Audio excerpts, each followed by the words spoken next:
Hello student, स्वागत है हमारे YouTube channel student updates W3H पे। तो मैंने कल पार्ट 1 कराया था जिसमें हिस्ट्री के चैप्टर 1 के 30 क्वेश्चन कराया था और बाकी के 30 क्वेश्चन मैं आज पार्ट 2 में करा रहा हूँ। अगर जिस किसी ने पार्ट 1 नहीं किया है तो पहले पार्ट 1 कर ले, उसके बाद पार्ट 2 करे। इसमें आज कंप्लीट हिस्ट्री चैप्टर 1 का कंप्लीट ऑब्जेक्टिव करवाने जा रहा हूँ, तो बाकी का ऑब्जेक्टिव पहले कर ले, उसके बाद इस टॉपिक को पार्ट 2 को करे। और मैं यह कहना चाहता हूँ कि अगर इस चैप्टर के सारी ये इतना ही बस ऑब्जेक्टिव कर लीजिए, आपका एग्जाम में चैप्टर 1 के एक भी क्वेश्चन नहीं छूटेंगे। तो आते हैं, देखते हैं कौन सा क्वेश्चन है। नेक्स्ट क्वेश्चन 31 नंबर क्वेश्चन है। 31 नंबर क्वेश्चन को पढ़ते हैं। मारियान किस देश के राष्ट्रवाद की प्रतीक है?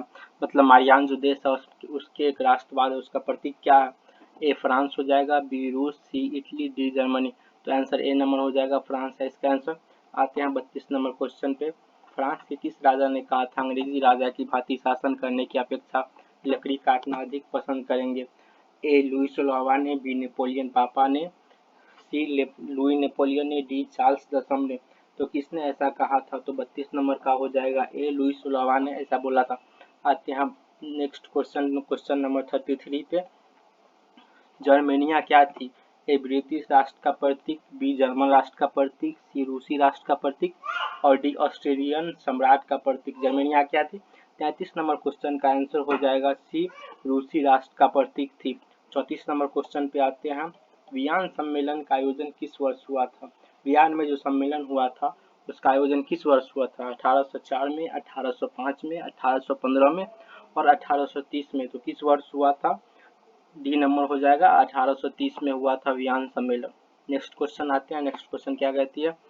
35 नंबर क्वेश्चन है। फ्रांस की किस राजा ने कहा था अंग्रेजी राजा की भांति शासन करने की अपेक्षा लकड़ी काटना अधिक पसंद करेंगे? क्वेश्चन सेकेंड टाइम आ गया है, प्रिंट आउट मिस्टेक हो सकता है, तो इसका ऑप्शन देखते हैं। ए लुई सोलहवां, बी नेपोलियन पापा, सी लुई नेपोलियन, डी चार्ल्स दसम। तो इसका आंसर हो जाएगा लुई सोलहवां, ए नंबर ऑप्शन सही हो जाएगा। आते हैं नेक्स्ट क्वेश्चन 36 नंबर क्वेश्चन पे। जर्मनी एवं इटली के एकीकरण के समय फ्रांस का शासक कौन था? यहाँ फ्रांस हो गया, फ्रांस हो जाएगा, लेकिन टाइपिंग मिस्टेक है। नेक्स्ट ऑप्शन आते हैं। A Napoleon Bonaparte, B Napoleon third, C Victor Emmanuel और डी विलियम प्रथम। तो 36 नंबर क्वेश्चन का आंसर हो जाएगा बी, नेपोलियन तृतीय ने एकीकरण का शासक किया था। आते हैं 37 नंबर क्वेश्चन पे। किस देश का हंगरी पर पूर्ण आधिपत्य था? A France, B Austria, C Britain, D तुर्की। आधिपत्य मतलब पूर्ण अधिकार होता है, तो किस देश का हंगरी पर पूरा अधिकार था? तो 37 नंबर का हो जाएगा बी, ऑस्ट्रिया का पूर्ण अधिकार था हंगरी पे। आते हैं 38 नंबर क्वेश्चन पे। कार्बोनरी क्या है? कार्बोनरी एक संगठन था, तो किस देश का यह संगठन था? ए नंबर हो जाएगा ऑस्ट्रेलिया का संगठन, बी जर्मनी में बिस्मार्क का संगठन, सी इटली में क्रांतिकारियों का संगठन, डी उपयुक्त में से कोई नहीं। तो 38 नंबर का आंसर हो जाएगा बी, जर्मनी में बिस्मार्क का संगठन था। 40 नंबर क्वेश्चन आते हैं। 1789 की क्रांति के समय फ्रांस का सम्राट कौन था? 1789 में जो क्रांति हुआ था उस समय फ्रांस का सम्राट कौन था? ए लुई 16वां, बी लुई 15वां, सी लुई 14वां और डी लुई 17वां। तो कौन सा आंसर हो जाएगा? 39 नंबर का हो जाएगा बी, लुई 15वां था उस समय फ्रांस का सम्राट। 40 नंबर क्वेश्चन पे आते हैं। फ्रांस की महिलाओं को मताधिकार प्राप्त हुआ, मतलब फ्रांस की महिलाओं मतदान कर सकती है, यह अधिकार कब प्राप्त हुआ था? ए 1847 में, बी 1945 में, सी 1804 में, डी 1805 में। तो 40 नंबर का आंसर हो जाएगा बी, 1945 में यह अधिकार महिलाओं को प्राप्त हुआ था फ्रांस में। 41 नंबर क्वेश्चन पे आते हैं। 19वीं शताब्दी को कौन सा युग कहा जाता है? ए नव उदारवाद का युग, बी पूंजीवाद का युग, सी समाजवाद का युग, डी उदारवाद का युग। तो 41 नंबर का आंसर हो जाएगा ए, नहीं सॉरी, 41 नंबर का आंसर हो जाएगा बी, पूंजीवाद का युग। 19वीं सदी का युग कौन सा युग कहा जाता है? पूंजीवाद का युग। 42 नंबर पे आते हैं। यूनान को स्वतंत्र राष्ट्र घोषित किया गया 1830 में, 1832 में, 1836 में और 1842 में। तो 42 नंबर क्वेश्चन का आंसर हो जाएगा बी, 1832 में यूनान को स्वतंत्र राष्ट्र घोषित किया गया था। 43 नंबर क्वेश्चन आते हैं। जर्मन राइन राज्य का निर्माण किसने किया? ए लुई 16वां ने, लुई 18वां ने, बी नेपोलियन बोनापार्ट, सी नेपोलियन थर्ड, और डी बिस्मार्क। तो जर्मन राज्य का निर्माण किसने किया था? 43 नंबर क्वेश्चन का आंसर हो जाएगा सी, नेपोलियन तृतीय ने जर्मन राज्य का निर्माण किया था। 44 नंबर क्वेश्चन पे आते हैं, कार्बोनरी उग्र राष्ट्रवादी संगठन नामक गुप्त संस्था की स्थापना किस देश में की गई थी? ए फ्रांस में, बी जर्मनी में, सी इटली में, डी इनमें से कोई नहीं। तो कार्बोनरी जो एक उग्र राष्ट्रवादी का संगठन था उसका स्थापना किस देश में किया गया था? तो 44 नंबर का आंसर हो जाएगा बी, जर्मनी में स्थापना किया गया था यह राष्ट्रवादी संगठन का। 45 नंबर क्वेश्चन आते हैं, ऑटो को निम्नलिखित में कहाँ का राजा घोषित किया गया था? ए रूस में, बी यूनान, सी फ्रांस और डी जर्मनी। तो ऑटो का कहाँ का राजा घोषित किया गया था? तो 45 नंबर का हो जाएगा बी, यूनान का राजा घोषित किया गया था। 46 नंबर क्वेश्चन पे, लाल कुर्ती का गठन किसने किया? ए बिस्मार्क ने, बी गैरिबाल्डी ने, सी मेजनी ने, डी काबुल ने। तो लाल कुर्ती का गठन किसने किया? 46 नंबर का हो जाएगा बी, गैरिबाल्डी ने लाल कुर्ती का गठन किया था। आते हैं 47 नंबर क्वेश्चन पे, विलियम प्रथम कहाँ का शासक था? ए इटली का, बी पर्सा का, सी ऑस्ट्रिया का, डी यूनियन का। तो विलियम प्रथम कहाँ का शासक था? सी ऑस्ट्रिया का शासक था। आते हैं 48 नंबर क्वेश्चन पे, जर्मनी का एकीकरण कब पूरा हुआ? ए 1890 ईस्वी में, 1848 ईस्वी में, 1871 ईस्वी में और 1870 ईस्वी में। तो जर्मनी का एकीकरण कब पूरा हुआ था? 1848 ईस्वी में। 49 नंबर क्वेश्चन आते हैं, जर्मन राइन राज्य का निर्माण किसने किया? ए लुई 16वां ने, बी नेपोलियन बोनापार्ट ने, सी नेपोलियन तृतीय ने, डी बिस्मार्क ने। तो जर्मन राज्य का निर्माण किसने किया? 49 का हो जाएगा डी, बिस्मार्क ने निर्माण किया था। 50 नंबर क्वेश्चन पे आते हैं, बिस्मार्क क्या था? संगीत, नाटककार, कवि या कूटनीतिज्ञ? तो बिस्मार्क क्या था? बिस्मार्क था कवि तो नहीं होगा, बिस्मार्क एक कूटनीतिज्ञ था। डी नंबर आंसर हो जाएगा, सी नंबर नहीं होगा। और इसके बाद आते हैं 51 नंबर पे, मेटरनिक क्या था? ए तानाशाह, बी प्रजातांत्रिक, सी प्रतिक्रियावादी और डी घोर सामंतवादी। तो मेटरनिक क्या था? प्रतिक्रियावादी, सी नंबर आंसर हो जाएगा। 52 नंबर पे आते हैं, हेगेल कहाँ का दार्शनिक था? 52 आते हैं, कहाँ का थोड़ा मिस्टेक हो गया है। 52 नंबर पे आते हैं,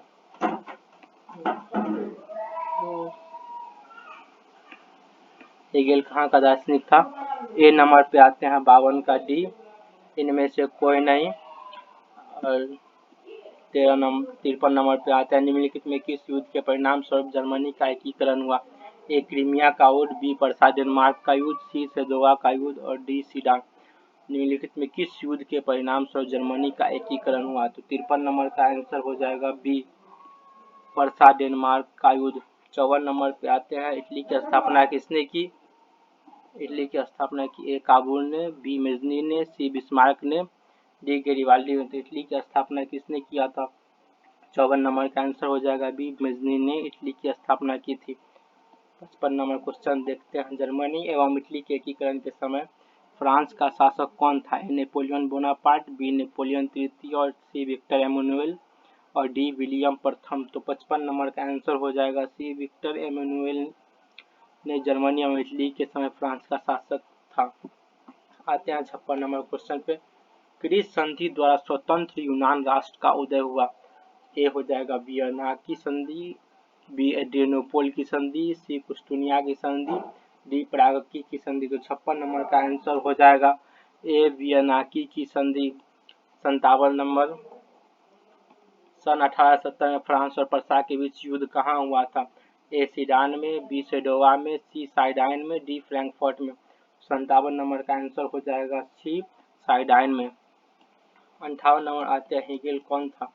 58 का आंसर, हेगेल कौन था? ए जर्मन चांसलर, बी राजनीतिज्ञ, सी दार्शनिक और डी इनमें से कोई नहीं। तो हेगेल कौन था? 58 नंबर का हो जाएगा ए, जर्मन चांसलर था हेगेल। 59 नंबर क्वेश्चन पे आते हैं, जॉलवेराइन की स्थापना किस राज्य ने की थी? तो किस राज्य ने की थी? ए पर्सा ने, बी ऑस्ट्रिया ने, सी सार्डिया ने और डी नेपल्स ने। तो जॉलवेराइन की स्थापना किसने की थी? 59 नंबर क्वेश्चन का आंसर हो जाएगा ए, पर्सा ने की थी जॉलवेराइन की स्थापना। 60 नंबर क्वेश्चन पे आते हैं, मारियान किस देश के राष्ट्रवाद की प्रतीक है? ए फ्रांस, बी रूस, सी इटली, डी जर्मनी। तो मारियान किस देश की राष्ट्रवाद की प्रतीक है? 60 नंबर क्वेश्चन का आंसर हो जाएगा सी, इटली का राष्ट्रवाद का प्रतीक है। आते हैं 60 नंबर क्वेश्चन पे। इटली एवं जर्मनी के एकीकरण के विरोध निम्नलिखित में कौन था?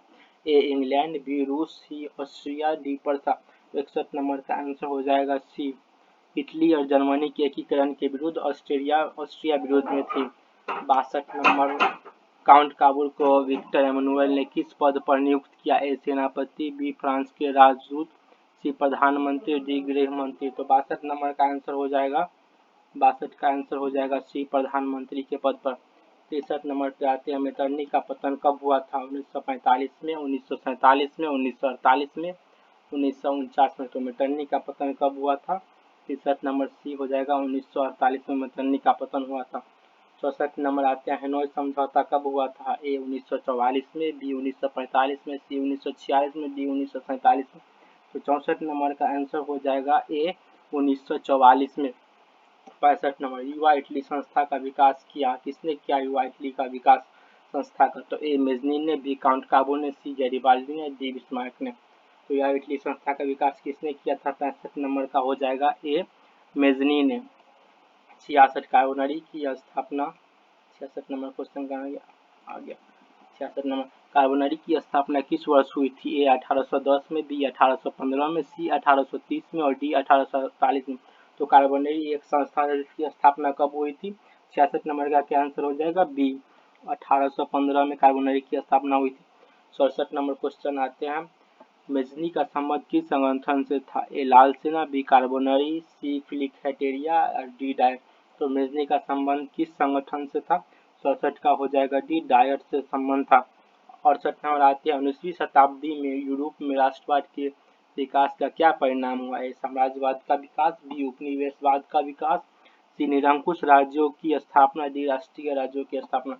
तो 68 नंबर का आंसर हो जाएगा बी, उपनिवेशवाद की विकास।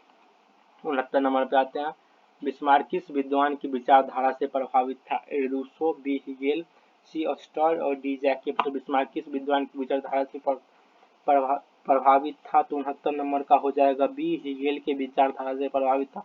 70 नंबर पे आते हैं, निम्नलिखित में किस वर्ष अलेक्जेंडर चिपन्सिलिटी के नेतृत्व में यूनान में विद्रोह शुरू हो गया? ए 1815 में, बी 1821 में, सी 1824 में और डी 1832 में। तो किस वर्ष में शुरू हुआ था? 70 का हो जाएगा सी, 1824 में शुरू हुआ था। 71 नंबर आते हैं, राष्ट्रवाद की अवधारणा का जन्म किस घटना से माना जाता है? ए पुनः जागरण, बी धर्म सुधार आंदोलन, सी फ्रांस की क्रांति और डी गैरो पूर्ण क्रांति। तो राष्ट्रवाद का अवधारणा का जन्म किस घटना से माना जाता है? 71 का हो जाएगा ए, पुनर्जागरण से माना जाता है। 72 नंबर और लास्ट क्वेश्चन पे आते हैं, 1789 की क्रांति के समय फ्रांस का सम्राट कौन था? लुई 16वां, लुई 15वां, लुई 14वां और लुई 17वां। तो कौन सा फ्रांस 1789 की क्रांति के समय फ्रांस का सम्राट था? तो लुई 15वां था। ये भी क्वेश्चन रिपीट है। और आज का क्वेश्चन समाप्त होता है। नेक्स्ट क्वेश्चन के लिए, नेक्स्ट क्वेश्चन के अब इतना ही क्वेश्चन खत्म हुआ। अगर कल नेक्स्ट पार्ट आएगा जिसमें हिस्ट्री के चैप्टर 2 का क्वेश्चन होगा तो आप लोग जरूर जुड़िएगा उस वीडियो में।